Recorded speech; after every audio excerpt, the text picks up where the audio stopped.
Okay, yay, this is really exciting. This video, have you be watching it, means that we're diving into counting macronutrients or counting macros, and I want you to get excited because this is going to be a really educational, awesome journey. And there, we might have some things in the beginning that feel a little bit confusing, but no worries because there is that hump in the beginning, but we're going to stay consistent with it and we're going to learn from it. I consider counting macros a really great educational experience. So having tracked them for a little while, what you're going to find is that you understand what your food is made of. So in the nutritional guide that I sent you at the very beginning of the academy, it goes through the 3 macronutrients that all foods are made up of, and those are protein, carbs, and fats. So all the food in the world that we eat is going to be a combination of one or all 3 of those. Now, some foods are going to be known as like primary carb sources or primary protein sources, primary fat sources. It just means that most abundantly they're made up of that one macronutrient. Like chicken, for example, is a very common standard example used for the macro protein. So chicken is basically 100% protein, and what that means is the macros, if you look at the nutrition label of chicken, it's going to be about 20 grams of protein with no carb and no fat, meaning it's a really great protein source.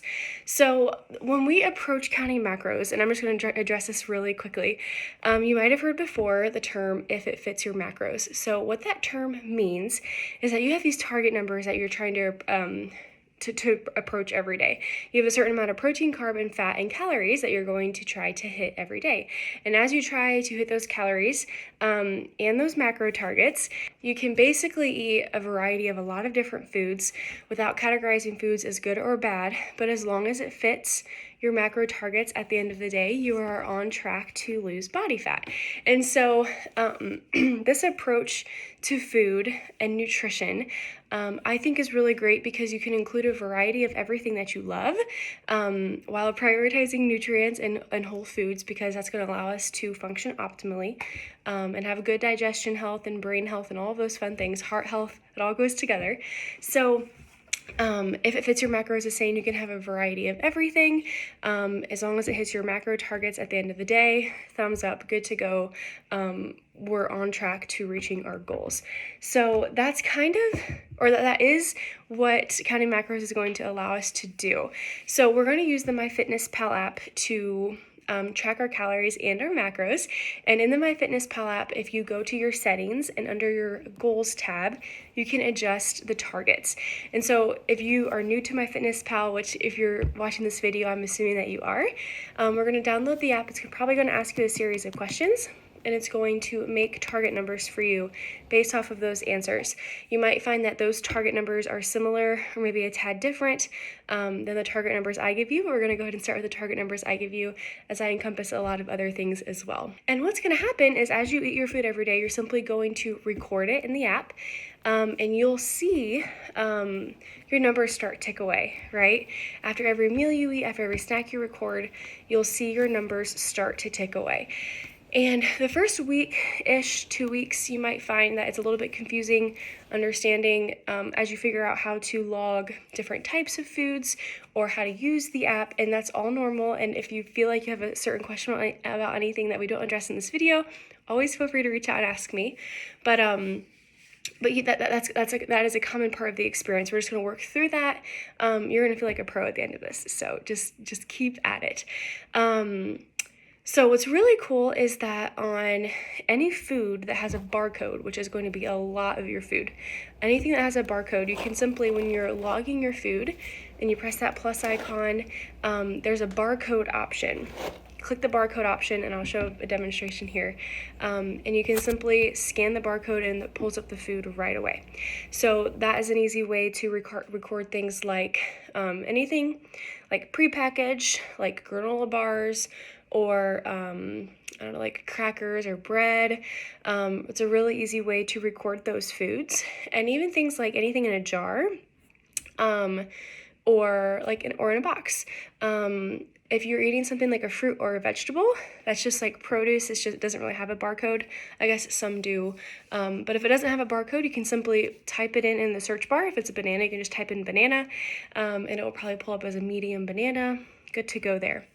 I'm trying to think what else. Oh, and then there's the one other category of food that I would say is probably going to be one of the more challenging items if you eat things like this on the regular, is like something like cottage cheese or yogurt. If you look at, and this is something we're going to get in the habit of doing, is actually not only just looking at the nutrition label, but really understanding how to read it. Okay, so I have two things here. I have yogurt and applesauce.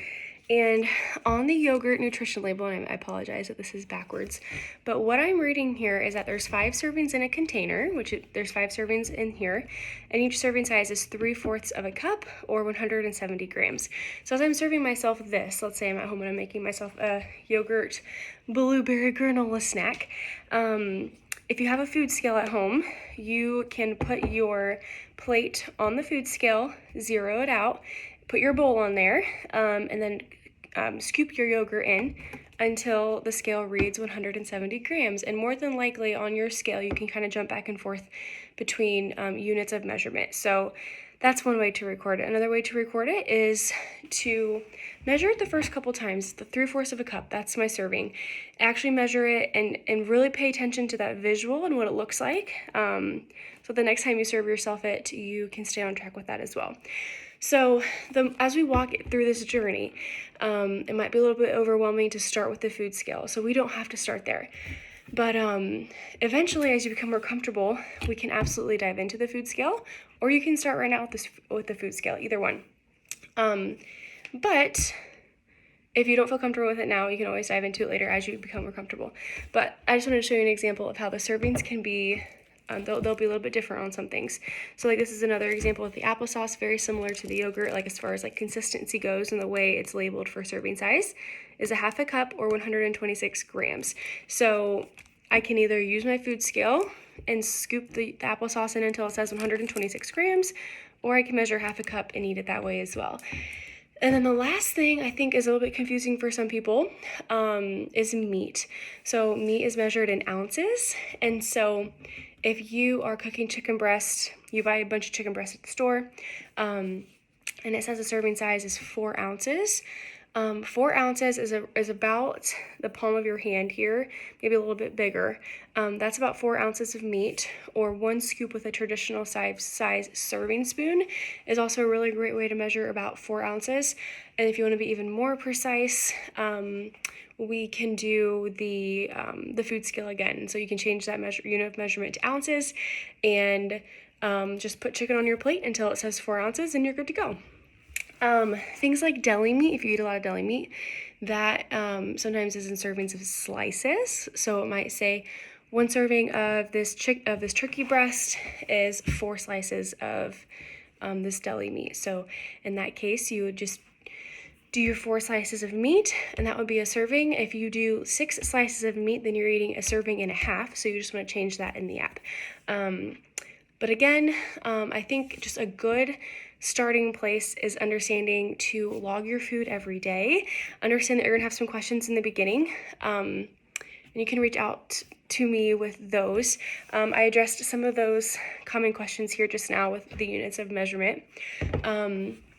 And then the one last thing that's really important that I think I especially didn't even do when I first started logging my macros, I was looking at the circle graphs, which is the percentages, and that's not as entirely helpful as looking at the bar graphs. So in the MyFitnessPal app, if you're on your dashboard where you're logging your food, at the very top where it's showing you how many calories you've eaten and how many calories you have left and your totals, you click that, and there will be 3 tabs at the top where you can kind of flip back and forth between 3 different pages. Under the nutrients tab, you're going to see bar graphs, and that's going to be the most helpful. So we're going to pay the closest attention to protein, carb, and fat, and even fiber. We want to pay attention to fiber. Just to reiterate, we don't want the macros tab with the circle graphs. We want the nutrients tab with the bar graphs. That's going to be the most helpful. So let's say it's like 8 p.m. and you have like a meal left for the day, and you're wondering what to eat with how to hit your macros. What I would recommend doing is going to that bar graph, and let's say your carb is full for the day, you have a little bit of fat left and like 15 grams of protein left. You might be like, oh, what is mostly a protein source that I can meet my macros with here at the end of the day and be good to go. And so that's going to kind of help you decide how to navigate your day. And then again, as you log days in and days out, you're going to figure out what sorts of combinations of food allow you to easily meet those goals at the end of the day. So it's a learning process. It's an exciting process. My biggest goal for you is to learn from this and learn about the food you're eating. I had no idea that there were 32 grams of carbs in a banana before I started counting macros, which is why I think it's a really valuable experience. There's a common misconception about just like carbs in general. There is just as many carbs in a piece of bread as a banana. So just a little food for thought. And then the last thing I wanted to address is that if you're not perfectly on your numbers, that's okay. If your primary goal is fat loss, then our biggest goal is going to be at or around our calorie target. I would say within 200 calories would be like our ballpark. I mean, obviously our goal is to hit our calories and our macros on the head. But mentally, if that doesn't put you in a very good space and you feel defeated if you don't do that, know there is room for wiggle room, okay? If your goal is weight gain, if you're going a little bit above your calorie target, that's good too. Gives you a good place to start. Just give yourself grace and be consistent with it and consider it a learning process. I always tell my clients, I would never tell any of my girls that they have to count macros forever. There's different seasons of life that it fits and other seasons that it doesn't. And counting macros isn't exactly something that is suitable every day of your life for the rest of your life. So just understand that and just have fun doing it and learn from it. And you'll feel really good doing it. So I hope that was helpful.